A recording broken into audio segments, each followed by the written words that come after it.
Всем привет, ребята, это я, Лиза. Сейчас 16:48. Сегодня на 10 я проходила номер, вот, готовилась. Потом в 12 мы поехали в село. И мы там были до 15, где-то вот так вот, 30. Потом вот мы поехали тут на бабурге. И сейчас будем ехать домой.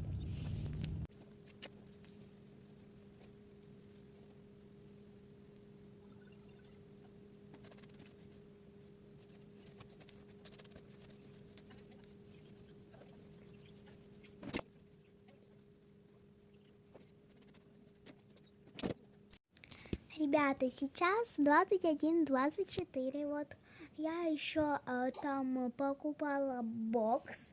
В том боксе было наггетсы, картошка фри, бургер. Ну, как бы, как стандартные, но там еще добавили пазлы, какие-то наклейки, чтобы собирать. Там можно еще выиграть, типа, там планшет, телефон. Короче, вот это вот. Еще тут добавили жвачки и компот. Вот так вот. А сейчас видео будет заканчиваться. Ну и на этом все, ребята. Всем пока!